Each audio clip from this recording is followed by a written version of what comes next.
Kansas City Chiefs offensive guard Laurent Duvernay-Tardif jokes with offensive tackle Eric Fisher during Friday's practice. Photo, John Sleezer, Tribune News Service, Kansas City, Mo. The only defense the Kansas City Chiefs played most of the season was, well, in defense of their own defense, which gave up so many yards and points that it became a running joke around the league. Yes, the Chiefs scored in bushels. They also allowed points in bunches.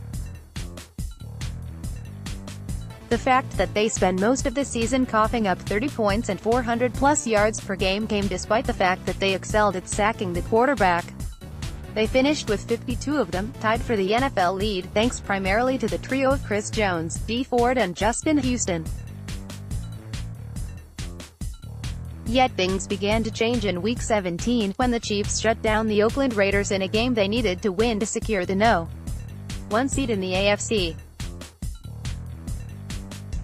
And when critics claimed that the Raiders were playing for nothing, the Chiefs backed it up with a defensive gem in the divisional round against the Colts. Now, that suddenly stingy defense gets its biggest test Sunday against Tom Brady and the New England Patriots. At stake, a trip to the Super Bowl, the first for the Chiefs in 49 years. So what changed? How did a Swiss cheese defense that was torched by the Patriots for 43 points in a Week 6 loss in Foxborough suddenly turn into a steel curtain, and just in the nick of time, in the last couple of games? The three things we've done is we've limited the explosive plays, we've done a really solid job of tackling, and we've had one defensive penalty in 2 weeks, Chiefs defensive coordinator Bob Sutton said. Those three things allow you to function and go. Take each one in order. In the Chiefs' 4 losses this season, they allowed 4 plays of 40-plus yards and 21 plays of at least 20 yards. 7 of those came in a particularly dismal defensive performance against the Rams, who ultimately won a 53-50 shootout at the Coliseum in Los Angeles. But the Chiefs didn't allow a single play over 15 yards against Oakland, and didn't allow the Colts a play over 30 yards. In fact, Indianapolis didn't score on offense until late in the fourth quarter. Their success in limiting big plays is, at least in part, a byproduct of improved tackling. Then there are the penalties. After leading the league in total penalties and defensive penalties this season, their defense has been flagged just once over the past 2 games. Most points that are produced in a drive usually result from an explosive play and/or a penalty in the drive, Sutton explained.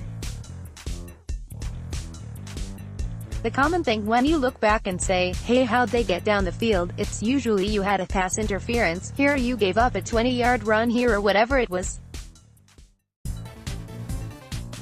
So, if you can manage those and do a relatively good job on those things, you put yourself in a good position to play. I think the guys that have played have done a good job. There's the caveat, the guys who have played have done a good job. The Chiefs have been missing pieces on defense the entire season, and often they have been crucial playmakers. Highly paid linebacker Justin Houston, who had a pair of sacks against the Colts, missed 4 games with a hamstring injury.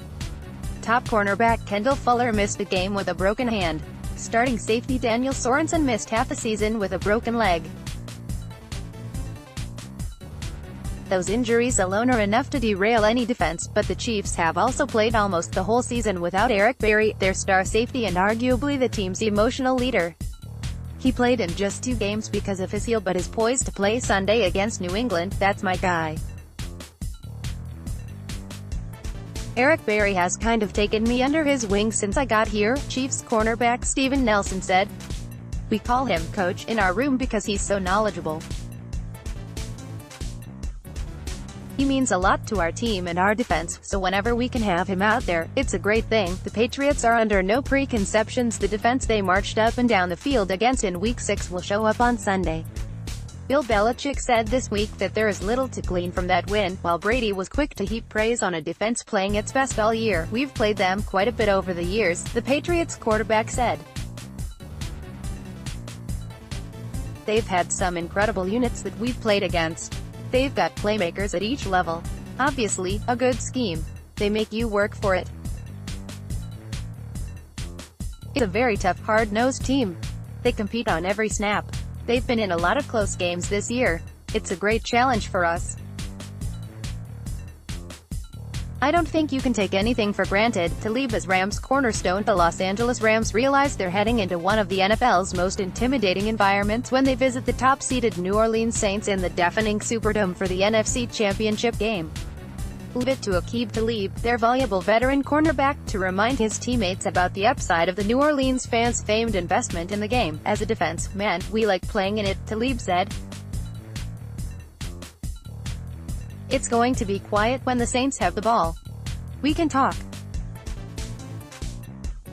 We can communicate good, so as a defense, we enjoy it. That's exactly the type of vocal, clever leadership the Rams desired when they acquired Talib last spring to bolster a defense lacking in big game experience. They'll need every bit of Talib's expertise and skill when they attempt to slow Drew Brees, Michael Thomas and a New Orleans offense that already carved up the Rams 14-3 once this season. The Rams have one significant reason to think the rematch will be better. Talib was out with an ankle injury 2 months ago when the Rams gave up 346 yards passing to Brees during their first loss of the season, 45-35 at the Superdome. Talib is healthy and eager to make a difference Sunday, although he deflects any attempt to put the spotlight on him. Everybody is preparing for this game different, Talib said. This is a huge game, so everybody is having real sharp meetings, and we're all going to bring something a little different to the table. The Rams acquired Talib and Marcus Peters to be the shutdown cornerbacks needed in the schemes of defensive coordinator Wade Phillips, who also coached Talib with the Broncos. Los Angeles even gave up linebacker Alec Ogletree, their leading tackler for most of his career, to create the cap space necessary to get Talib in a trade. While many of his teammates got their first career playoff victory last week against Dallas, Talib has seen it all before, from big playoff games in New England to a Super Bowl championship run with Denver. The 32-year-old cover specialist was named a captain by his teammates before he had even played his first game with the Rams. Although he downplays his own leadership role, "I just be myself, you know," Talib said. "I just communicate with guys, ask questions in the meeting room, and I don't know. Maybe if I was on the outside looking in, I would see it." Los Angeles defense has experienced a clear upswing in performance since the Rams' epic 54-51 victory over Kansas City in late November. The Rams' defense forced 5 turnovers by the Chiefs, but also gave up 546 yards. That was the 8th game missed by Talib due to a high ankle sprain. He returned for the next outing after their bye week in early December, and not coincidentally, the Rams have held 4 of their last 6 opponents under 23 points. "It changes things," Phillips said. "Since Aqib has been back, we haven't given up a lot of big plays in the passing game. He helps with communication, he helps with his talent, and we don't have to change people around to cover up for a guy that hadn't been playing. It gives us a versatility that we didn't have when he wasn't in there." Phillips typically doesn't like to assign one cornerback to a single receiver, preferring versatility and flexibility. The Rams also have a strong third cornerback, nickel Roby Coleman, who typically handles receivers lining up in the slot, as Thomas sometimes does. But it seems highly likely the Rams would consider matching up Talib with Thomas as much as possible. After all, Thomas posted 211 yards receiving against his hometown team in November, largely against Peters. Talib understandably wouldn't give away the Rams' potential strategy for the NFC title game, and neither would Phillips. But Phillips made it clear how much he relies on the veteran to act as an extension of himself on the field. "He's pretty proactive about everything," Phillips said. "He's a big personality, so you can't help but be drawn to him. I tell him he always takes the other side. Whatever side you take, well, he's going to argue the other side. You know, that's him. He gets going, he gets excitable about a lot of things, and he's a lot of fun to be around. And he made me drippin' in the Super Bowl, so that was nice."